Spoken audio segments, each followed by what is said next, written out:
Hi, property people. Thanks for joining us today. As always, we will be sharing ideas, experiences, problems, and solutions for property people like you. Our interviews will get you to know some of the most active professionals in the industry that have achieved some pretty impressive stuff. Hearing about their successes, failures, strategies, and insights, we really hope you enjoy.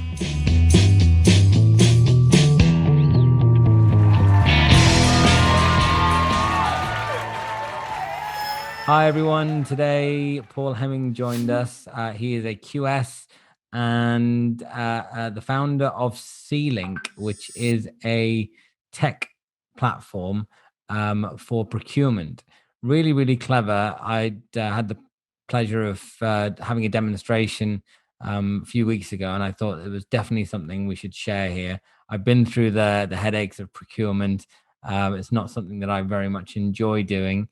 When looking at a development, speaking to main contractors, subcontractors, etc. So I think his platform and how he's gone about building that platform really does solve some of those issues. And he goes into a little bit more detail about it, some of the strengths, which I think there are a lot, and some of the weaknesses, but very honest and just a generally nice guy. So hope you enjoy.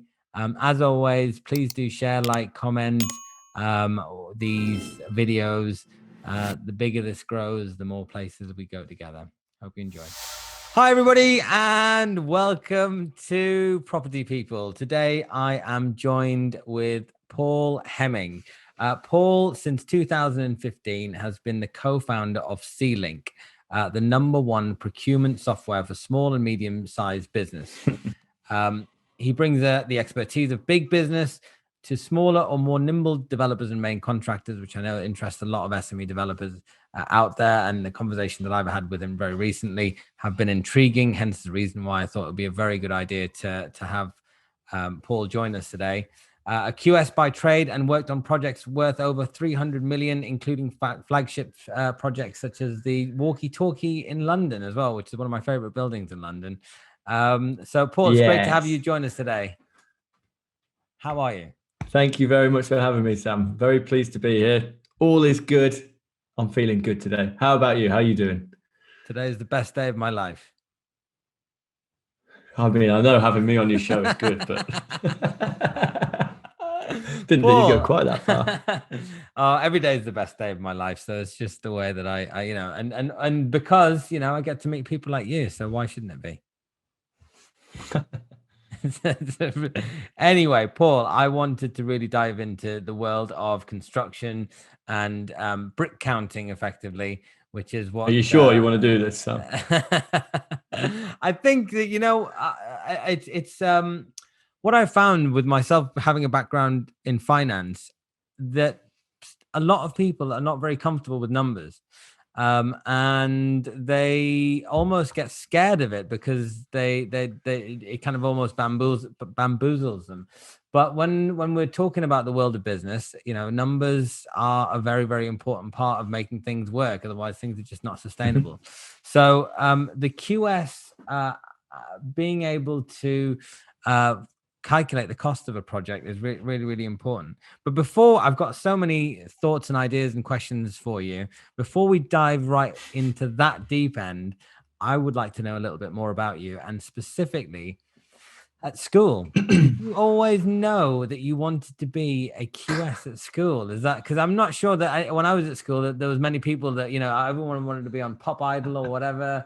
But they didn't want to be QSs. How did you fall into that? You busted me. When I was 4, I was a toddler. I started looking at bricks and wanting to count them. Counting how many Lego pieces you had. Exactly. Yeah. So it's a good question. I've been asked that before, and the reality is that I kind of stumbled into being a quantity surveyor. I'm not sure there's too many people that earmark it as a kid. They think I want to do that job. In fact, my best friend said to me, I said to him, I'm going for this job interview to become a trainee quantity surveyor. He said, "You don't want to do that, mate. You're going to be counting bricks for the rest of your life. You're going to be miserable. Honestly, it's the worst job you could ever do." I remember thinking, I didn't even know what the job was, to be honest with you. And I came out of school, and I wanted to be a journalist at the time.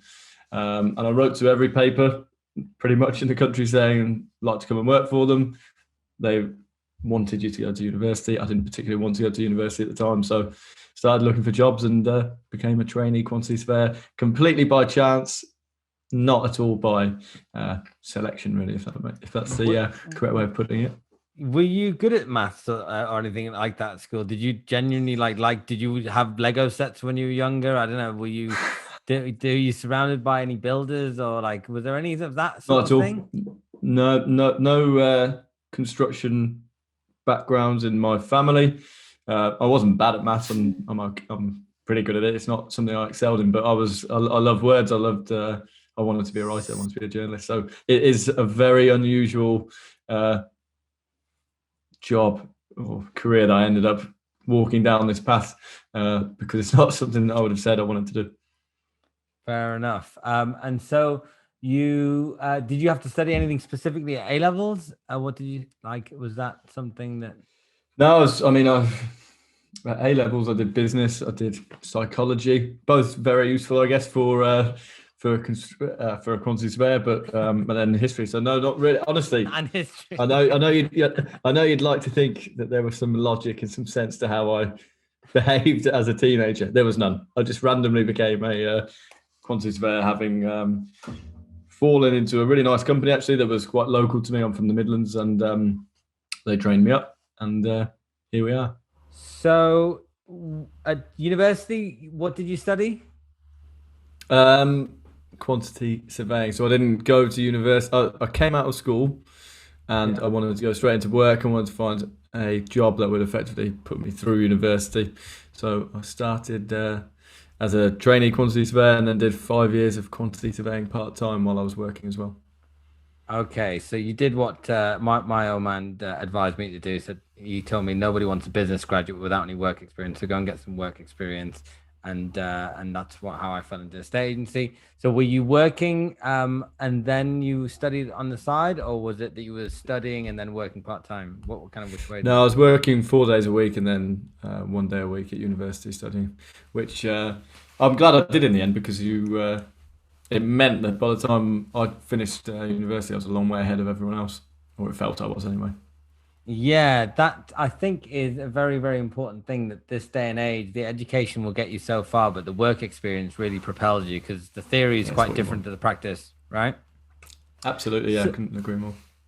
So in terms of quantity surveyor, how best can you describe a quantity surveyor in terms of what their responsibilities are, just for people that don't know?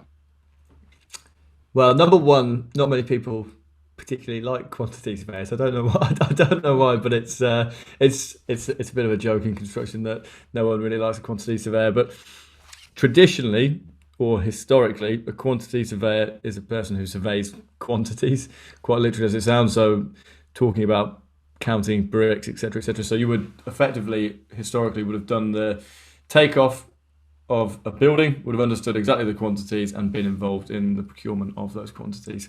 The kind of quantity surveyor that I actually was, I worked for a subcontractor. I worked in building envelope, so I did curtain walling and glazing, so all the pretty stuff on the outside of the building. Like I said, or like you said, I was actually working on 20 Fenchurch Street, the walkie-talkie, so we did the external cladding of that. And what you typically do now as a quantity surveyor is, yes, you do the takeoff of the measurements, but you're also involved in all the contractual and commercial negotiations, both with the client and with your subcontractors, to ensure that basically the building is built as leanly as possible, obviously within line with all the specifications, and that all the contractual arrangements are set up correctly. So it's super sexy. Yeah, no. I mean, I think I remember the first time that we spoke, and I was like, I love quantity surveyors, and you were so taken back. You were like, really? I've never heard that before. You're the only person who's ever said it. I genuinely do, because I do like numbers, and I do appreciate that the numbers have to stack up, and if they don't, then everything falls down, and it's not a good place to be. So having a quality quantity surveyor that really knows what they're doing, knows their onions, is incredibly important. So. You mentioned the walkie-talkie and the cladding and being able to work out what quantities of whatever materials, whatever you need to be able to deliver that project. So this is a question that I've thought a few times and discussed with a few people. It's like, like screws. Do you go down to the nth degree of like how many washers that you might need? Is it that to that level of detail? How far can you go? I mean, you would theoretically go that far down. What I was doing was you work back to square meterage. So you work Right. back to a square meterage rate. How many panels in the case of the walkie-talkie? Obviously, it's a panelized, unitized facade. So how many panels, and then within each panel, you then have they're relatively standardized. That panel has X square meters of glazing, linear meters of aluminium, etc., and then you work it out on that specific basis. So you aren't counting all of the screws, but they're involved in the build up to the project. Got you. And I mean, those are some flagship projects, certainly. I mean, I think the walkie-talkie was sold for 1 billion a few years ago, so that's a pretty Yeah, it impressive was. Yeah. project. And in terms of your day to day, because you've mentioned, which we'll come on to what C-Link does, but you're really trying to help those smaller SME developers, contractors, um, make their life easier and bring the expertise of big business into those projects. So, what sort of projects have you been working on more recently? What kind of size of deals do you really focus on at the moment? So C-Link deals with projects of a completely different size to the size that I was working on towards the Yeah. back end of my career in the field. We work predominantly on this is construction project size as opposed to GDV, but of project sizes anywhere between £200,000-300,000 construction build all the way up to 25-30 million pound construction build. Kind of like our sweet spot is somewhere in between £1 and £5 million build, which is kind of like the typical project that we see coming through on C-Link. And tell us a bit more about C-Link and how does it help those SME developers? What? Because if I'm right, does it fall under prop tech, right? It falls theoretically under ConTech. However, we have found that we do really well in the property sector in terms of clients. So we are technically construction technology, but obviously Right. property developers, real estate, you deal with construction as part of your process. So being really pernickety, we're ConTech, but we Right. have found a niche working with developers who want to take a little bit more control over the construction process, have a little bit more control on A, the cost, and B, the quality, who are using our product the most. So we are serving the property sector, but if our board were being pernickety, they would say it's ConTech, yes. Fair enough, fair enough. And because I mean, I remember you actually ran me through how the platform works, but just for the audience, it would be good for you to give them a synopsis and an overview of what C-Link does, who it's for, and how it works. So the reason for C-Link being developed as a business is I was sat in the pub where all good things happen with a close friend of mine, someone who was also a QS and studied part-time in the same way I did.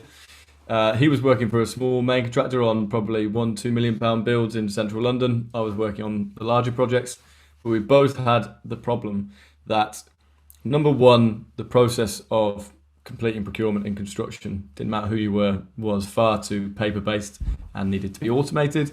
And number two, that we both felt, despite being in completely different sectors of construction, that we were unable to always have what we considered market intelligence on build costs. And what I mean by that is, I'm sure some of your listeners who have procured construction works, perhaps even yourself, Sam, will recognise the feeling of being in a position where you want to go ahead with the works. You initially had 3 or 4 prices, you now only have 1 or 2, and the reality being that you kind of have to make a decision which because you want to get momentum, you want to get started. Yeah. You're making a decision based on the fact that, God, I've got to get started, rather than the fact that I absolutely understand the market. I understand the costs. I've got 3 or 4 of the perfect candidates to choose from. I'm going to interview them in the correct process, etc., etc. And I can then make a decision based on solid fact and not just my gut. And Chris and I were both working in the industry, totally different parts, as I said, and we were both experiencing that regularly. Not always with main contractors, but more with subcontractors, so trades, so groundworks, electrical, so on. And what we have built with C-Link is not only a lot of automation and AI, so our software will read what is on construction drawings and break it into packages for you, allocating the correct documents to the correct packages.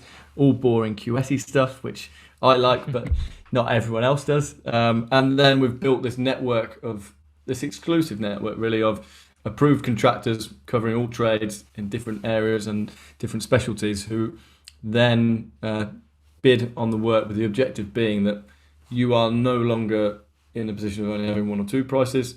You've got 5 prices on every package from people who we have vetted, who we vet during the tendering process. So we post-qualify them and make sure that they're tendering a way that is useful to our clients, but also that value engineer and will do a good job as well. So that is C-Link, and we're seeing really good growth. And where we're seeing growth is in an area which I didn't initially foresee happening. We initially thought it's going to be main contractors who are typically going to use this, construction companies, but we've found that more and more property developers who want more control, like I was saying before, are the ones who are saying, let me use C-Link, let me get an idea of the construction costs, and let me access this pool of contractors who are very good. Yeah, I think it's really, really clever, to be honest, because especially the developers that are busy, that are doing the construction management approach, or even main contractors that they need to find subcontractors, but the ones that they've been using are busy, or they're retired, or something happens, and you just need to make sure that your little database of your little black book of contacts is that little bit bigger. But you want an efficient way of doing it, ringing around and trying to compare like for like, side by side. It's really difficult to do it day to day. And that is the old fashioned way of doing it, to be fair. That's how it was always done. But I think the digitization of everything allows us to be able to make certain processes a lot smoother. And that's literally what you brought into one platform where you've, if I'm right in saying, which I think is really, really clever, the AI, you put the plans onto the platform, and then you've got something that reads the plans, and that will it create like a bill of quantities? Or it doesn't create a bill of quantities, but it will tell you the different packages that you could potentially procure, make suggestions on the packages that you could procure, and then allocates the correct drawings to the correct packages. Bill of quantities is something that we're working on.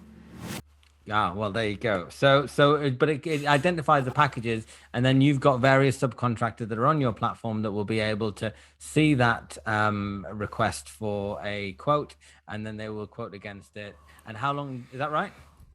Yeah, I mean, they would get notification about the fact that there's a project. They would then register interest, and then the relationship would start to develop there. What is important to me is to kind of, and I stress this a lot, is that although digitization is what we are doing, we are not trying to say the whole process is digital. You're never going to speak to these people. You're never going to have a conversation with these people. It's all going to be online, and then you're going to make a decision. Oh, that one is the one I'm going to go with.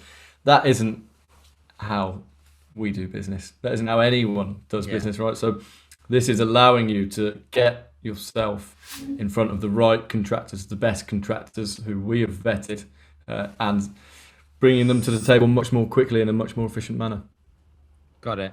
And yeah, I mean, the relationship, I consider myself very relationship driven. And I think you can put machines in place, but at the end of the day, people do business with, like-minded people, and where there's chemistry. Correct. And I think that especially when you're getting to 12, 24-month projects, you want to be able to make sure that you've got all of the right people lined up, and you're on the same page. So it's good that you stress that as well, as part of the process. And tell me about because the people that you're sending these inquiries to, that receive the notification to say that there's a project that they should be looking at, and and hopefully quoting against and connecting with the developer or contractor. You say that they're vetted. Tell us about that process and how that all works. So the vetting process is very important to us. We don't want to be seen as the yellow pages. In fact, quite the opposite. As I was saying, it's trying to create this exclusive community of the good guys. And so the vetting process involves telephone interview. We're getting references, we're getting accreditations, we're getting insurances, and we're understanding the portfolio and the kind of people that we're dealing with, and B, the kind of company that we're dealing with. And we are not taking through absolutely everyone. We're of the opinion that about 98% of contractors aren't suitable, 2% are suitable, and that's how we do the vetting process. And it's a continued process. This is a relationship that we cultivate and build with all of our contractors that is ongoing. So we're speaking to them regularly and understanding how they're doing, where their business is headed. So anyone who is on C-Link, we put our names to. And that's why we're not the yellow pages. And I think that is a very useful service, because I mean, I haven't been doing it for a while, and construction, development, investment, the actual construction side of things, I'm always very quick to put my hand up and say that I'm not the most construction savvy person at the table, and are you interested in it? I'm very interested in it, and it's very important to be interested in it. I think if you're going to be investing your time and money into it, but there's going to be better people around to be able to do that. So for me, I'm just thinking about the process of when I usually have a tender pack and I need to get a price for something. I get my architect or project manager to put that tender pack together, and then we go to a variety of different builders, and you don't really know who you're getting, because it's either through referrals or through a Google or through a Yellow Pages, and it's the referrals are usually the best ones, and that's effectively what this is actually, because you guys are referring people that you've vetted. Correct. You've got all of their certificates on hand, and you've been able to filter from 2% of the ones that get through. Which again, it saves me a lot of time, and thinking that I can just come to you guys and find the best person that's going to deliver my absolutely project. And that is exactly why, again, labouring the point about the yellow pages barely exists anymore, does it? But we are not trying to list every ground worker or every electrical contractor. That's not what we're interested in. It is small community of the best, and that we want every C-Link project to be built really, really intelligently off-site and then on-site as well, which is why it's really important to us to do that work up front. And so I think that there's a good opportunity for developers to get on board, but as well as the contractors, because as you said, they've got the subbies that they need to contract out to. So it is very useful. Now, I saw your article on development finance today that you did a few months ago. And the title was, "Are development finance providers miscalculating construction costs to their detriment?" How did that make you feel, Sam? I was scared. I was like, oh, that's kind of the sector that I'm in, and have we been doing it all wrong? And maybe good thing we're speaking to Paul. So I wanted to speak to you about that. And I mean, I'd encourage people to go and check out that article.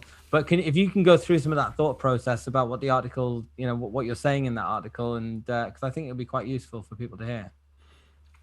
Yeah, I mean, the thesis or the thinking behind that article is, or a lot of the content that we are trying to put out there, particularly for lenders or people within development finance, is we're trying to unshackle brains.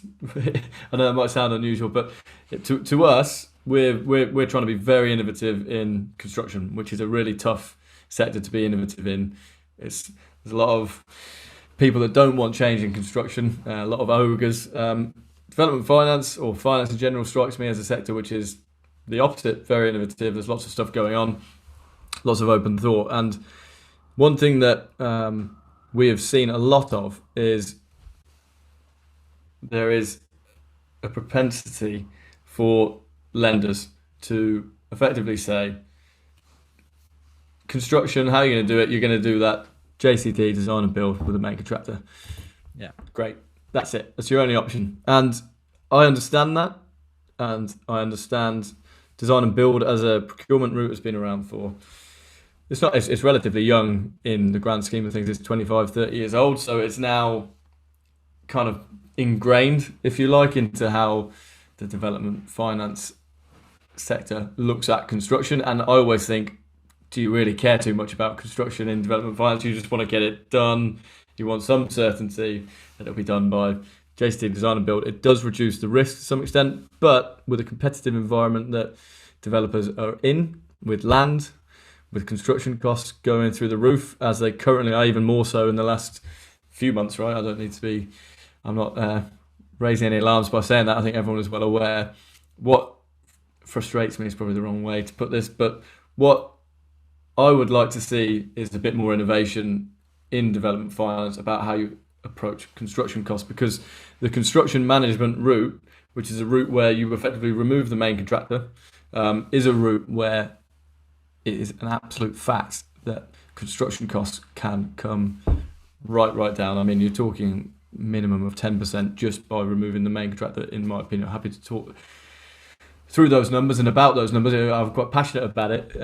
Obviously, it's something which lends itself to my business and what we are building. But we've been going for 5 years now, and as I said, our business was originally built for main contractors. That's who we thought we were going to be selling to. But we've actually started selling to these really innovative, these really forward-thinking developers who have said, forget the main contractor. I'm the main contractor. I'm going to spend millions of pounds over the next 5-10 years in property development on construction. I'm a full-time property developer. I need to be well aware of these costs. And in doing that, yes, they use C-Link. Obviously, I'm delighted about that. But their costs are coming right down. And so when they're looking at deals, they've got the edge. They've got the advantage. And I guess the reason for that article was just to try and create this environment where there is a bit more forward thinking, just opening the door to the mindset that construction management is very doable.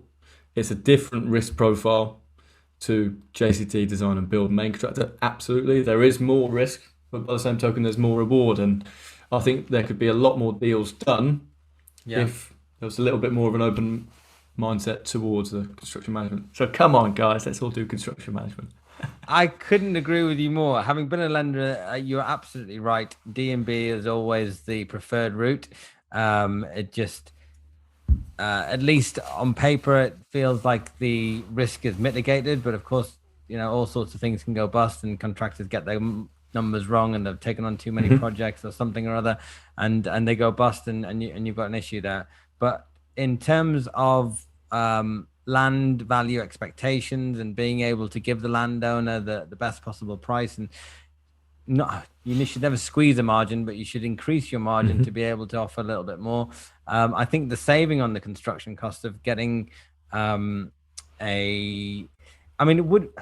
you'd probably just get a construction manager or a project manager that's in-house on your team as a developer, as an SME developer, so that they could run the C-Link process and then run the construction management approach. You wouldn't need a massive team necessarily. It depends on the correct. Size of the Yeah, project, but you're absolutely right. I mean, this is a topic that we have debated both internally with guests on our own podcast about how best to do it. The way I see it is this: if you employ a main contractor, what are you employing? You are employing a people-based business. That business has cash flow, yes. Might not be the best cash flow. It's a construction company. It has a supply chain which serves it, and there is some benefit in that. But predominantly, you are employing people. So you employ a main contractor. Which project manager do you get on the job has a big impact on how that main contractor is going to perform. So I see it as a people-based business. I think if you are spending millions of pounds on construction, or are planning on doing so because you're a professional property developer, that resource may as well be in-house. If that project manager is in-house, not only do you get the benefit of having them in-house and benefit of them working completely on your project, but then your next deal's coming up and then you're looking at the construction costs, you're looking at the feasibility, helps with that. And my feeling is that initially, how I see people being able to do this is employing a main contractor. You might be currently employing a main contractor. You can employ a project manager, maybe on a consultancy basis, to come in towards the end of that project and help you navigate it, because you're effectively project managing the main contractor anyway. It's not like you say, here's the keys, I'm never speaking to you again. But I think you need a project manager to help you navigate away from it. Longer term, as your business grows, if you're doing multiple projects, you probably need a project manager per scheme, and then maybe a quantity surveyor moving forward. And obviously you need C-Link, come on. And C-Link is the I mean, everyone's going to need a robot on the team as well. So C-Link kind of steps in there and does the robotic stuff. Just helps you automate a lot of the process, yeah. Yeah, I think that's where I see C-Link being really useful is as a tool as for a developer business that is doing multiple projects and that are looking for building their pipeline and that have an in-house construction manager or project manager to be able to make their job a little bit easier, because creating those tender packs and trying to chase all that down, it's great, but you've also got to be on site and you've got to be making sure things are being delivered. So C-Link can help with that. Yeah, I think what is important to understand and to evidence, and you talk about numbers at the start of this show, and not enough people know their numbers. For me, once you see the numbers when you're paying for a main contractor, it becomes patently obvious what you're paying for. And I'm going to really simplify it here. Let's just talk about £1 million build. What you're effectively paying for there, if you give it to a main contractor, is £100,000 for prelims, which there might be some site cabins or some hoarding, some small beer, but you're effectively paying for a project manager. So you're spending that money every time you do it, but you're not getting the resource. You're hoping that you get a nice resource from them. You never know what you're going to get. That's 100 grand that you spent there.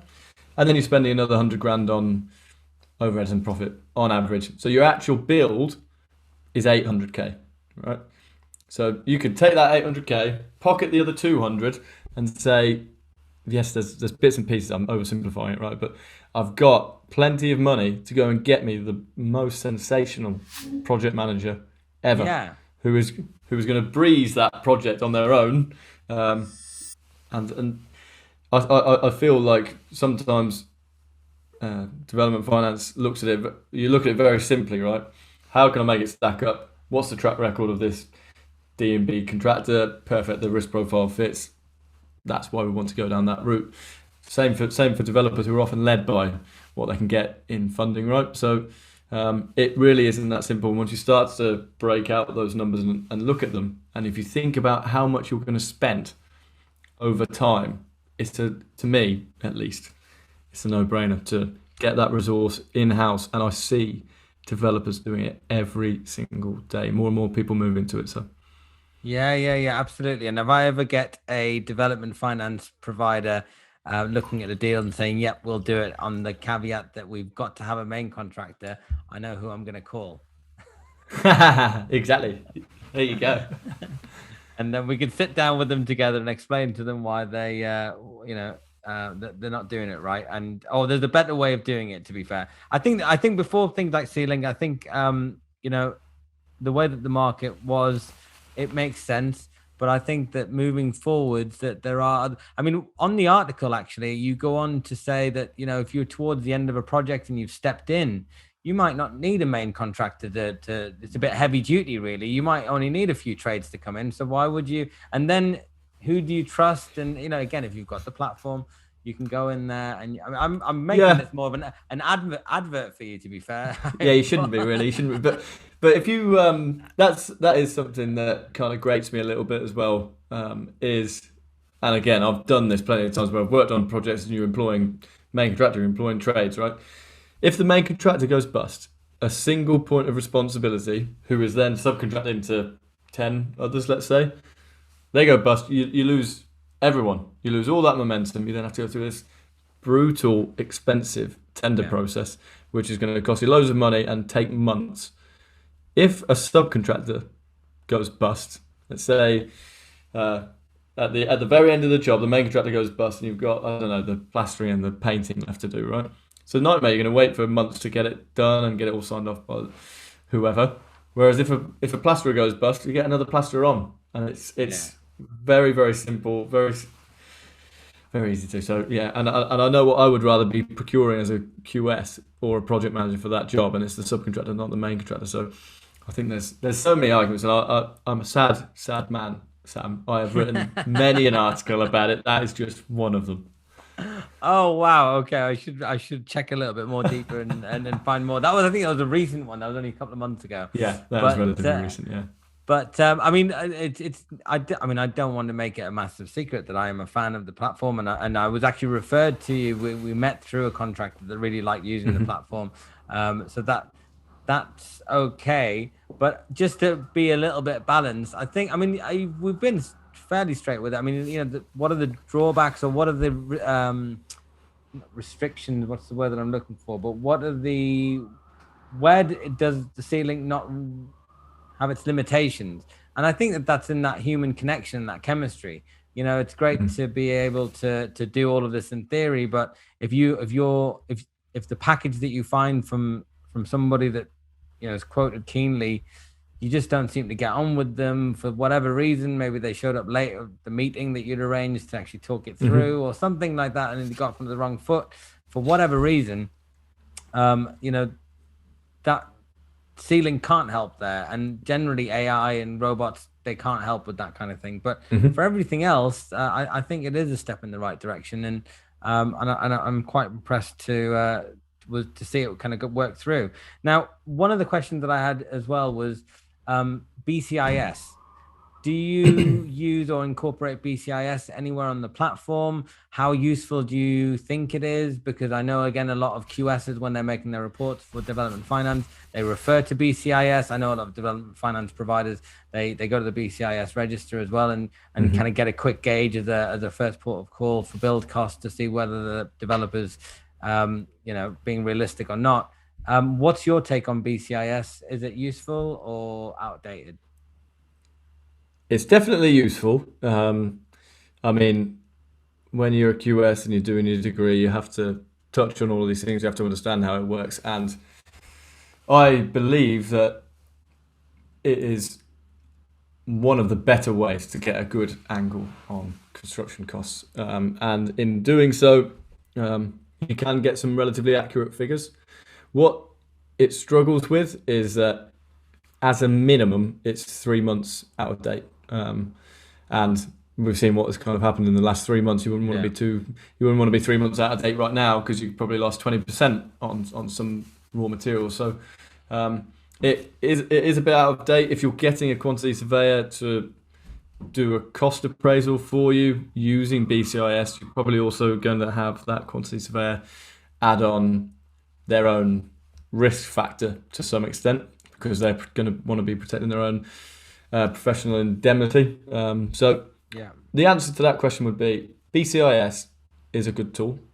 It is a tool that is relatively contemporary in terms of its data set, but it isn't a tool which tells you the market value, what the actual market is doing right now in a specific location. We are quite fortunate with C-Link that we know exactly how much it costs to do dry lining. There's dry lining quotes coming onto our system today. There's all kinds of quotes coming onto our system today, and we are very soon going to be launching a cost planning tool, which will allow people to complete a 10-15 minute questionnaire on their project. So you might say it's a new build project, it's got strip foundations, it's this, that, and the other. This is the GIA, and we will be able to deliver you a cost plan, which will break down, based on live costs that we're seeing every single day, exactly what we think your cost to build and construct will be. So we think it'll be, which is different to BCIS, which is historical data. It's not 10 years old, but it is still oldish. Because you can get a BCIS like handbook, which is issued like a yellow pages almost at the beginning of the year, right? You can get them. I haven't got one, but when we were studying, you had BCIS and you had SPONs, and they are typically updated every quarter, and then you factor an index from that quarter out. So I'm sure you can get one at the start of every year. I think you can probably get one at the start of every quarter, to be honest with you, or a little bit delayed. I was going to say, yeah, because I know a couple of contractors that use that to price up projects, but like recently they've been like, this is kind of useless bit of paper now, because it's well out of date. And I think again that's where the digitization can really, really help things move forward. So in terms, when I'm thinking about pricing up a project from I guess the QS world of expectations, how accurate should a QS expect their quote to be? You know, when they're creating a report, a QS report for a construction cost for a development finance provider, for example, you know, should it be within 10% of what it ends up being? Should it be within 1%? Is there an expectation there at all? You know, how Well, yeah, how it's does it work? difficult, isn't it? Because it depends on if you were to give me a pack of information at very early concept stage, it's gonna shift in terms of costing as to where it's going to be further down the Reba stages of design. So every stage that you go from stage 1, stage 2, 3, 4, you should be getting more and more accurate. What I would say is it's difficult, in my opinion, with BCIS to not, as a QS, want to build in a risk or a contingency factor of unknowns because, as you just said, who knows who knows how relevant that data is. Right now it's useful, but stuff changes. Sometimes it changes very, very fast, and you have to remember that you're coming to me in August 2021, and you're saying price this project. I'm not going to be delivering the majority of it until August 2022, 2023. I don't know how long your life cycle is. So there are loads of unknowns through the process. But if you're also coming from a data set that is a bit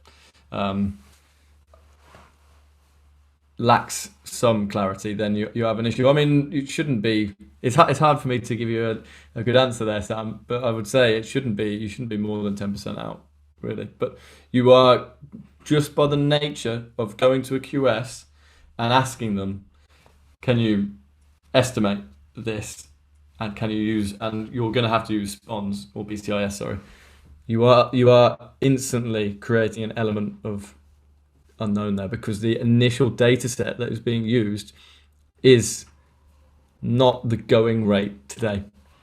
So, is there an opportunity for C-linked data to become the new industry standard for QSs across the country to price up projects because they know what, as you were saying, dry lining and foundations are going to cost, excavations are going to cost because you've got those packages, you know what things are costing, and that data becomes collated and distributed freely. Is that something that's possible? Is that something that's on your radar?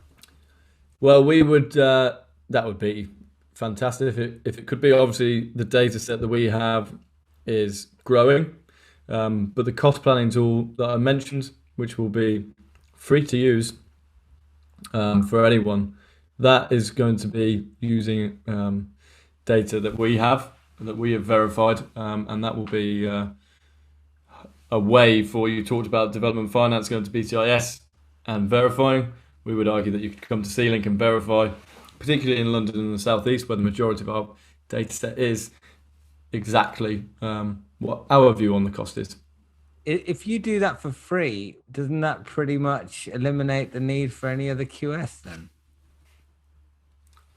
I don't think so. No, I mean the reality is that it is a 10-minute questionnaire. So so it gives you an indication as to the cost per square foot, cost per square meter, however you want to put it.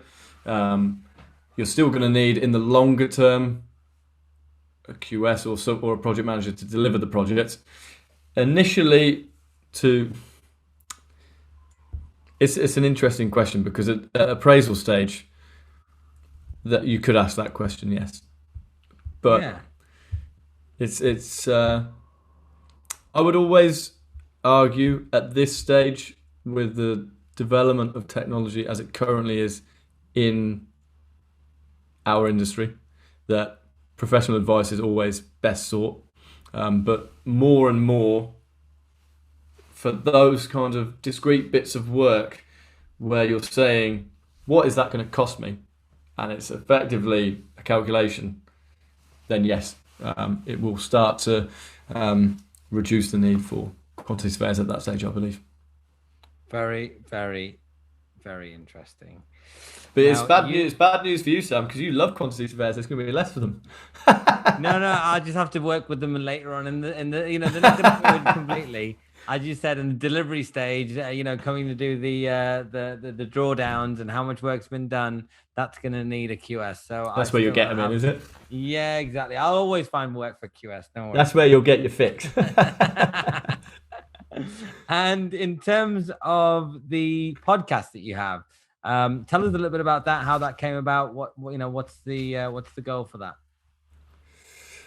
So the podcast, so we have, for the 5 years that we've been going, one of the things that it might be a bit different in property than it is in construction, but in construction I was always frustrated when I was a trainee coming up with the amount of jargon in the industry, which felt like it was a nightmare to even understand what things were, but also just that knowledge share was terrible in construction, and I always felt like I was constantly searching to find more knowledge and get more knowledge.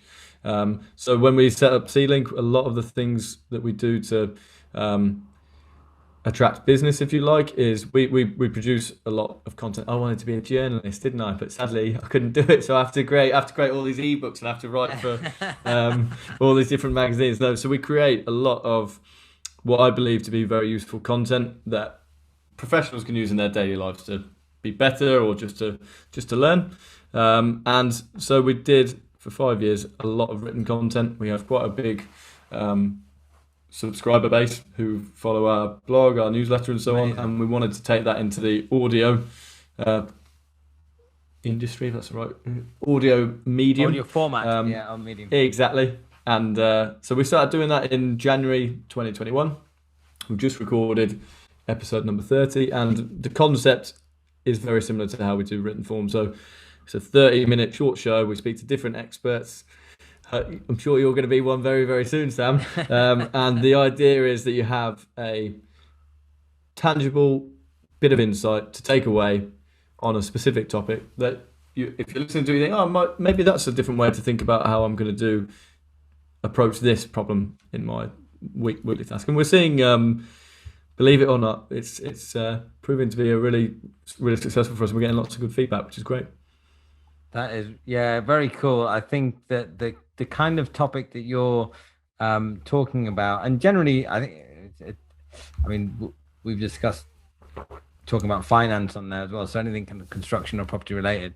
But I think with your area of expertise in construction, there's a lot of people that follow that industry. It's a huge industry.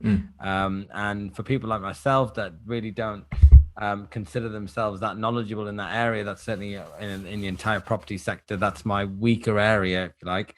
Even though I do take an interest in it, and it is very important for me to know how it works inside out, it becomes a good source of information. I am curious though, why didn't you become a journalist? Why? Good question. There's still time. There's still time. I tell you what, funny thing is, my mother always wanted me to be a journalist. Really? That's why I had to set up Property People, just to make her happy. Exactly. That's why we're both doing these bits and pieces on the side, right? But I didn't become a journalist because at the time I didn't want to go to university. Is basically it. But I might still become a journalist in the future. Who knows? No, well, I did like the piece that you wrote, and it is important, I think, to put out content, to put out information and report on what's going on in any industry. I find it really useful when people put out books and YouTube videos and podcasts about all walks of different sides of the property sector, So I think it is really, really helpful. And I think the more people that find yours, I think they'll benefit from it. So I just wanted to thank you for spending some time with us, Paul, because I'm very interested in anything property related, obviously, and construction, but where you integrate a little bit of technology in 21st century thinking and being quite progressive. So I remember the first time we spoke, I was very, very keen to share what you're doing with the audience. And if people wanted to find you and reach out to you, what's the best way of doing that?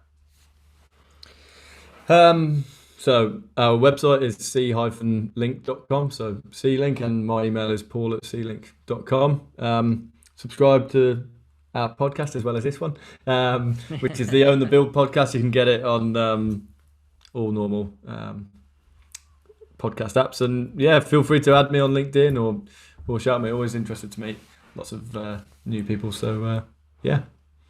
Happy days. Own the Build podcast. It's definitely a good one. Do check it out. Thanks again for joining us. And we will follow up at another time to see how C-Link's going and see how you're getting on. I look forward to it. Thanks for having me on, Sam. Real pleasure. Thanks for tuning in today. We've got lots more super active property people coming up. So keep up to date. Click the subscribe button, hit the bell icon, leave us a comment. Share us and find us across social media, and we'll see you next time.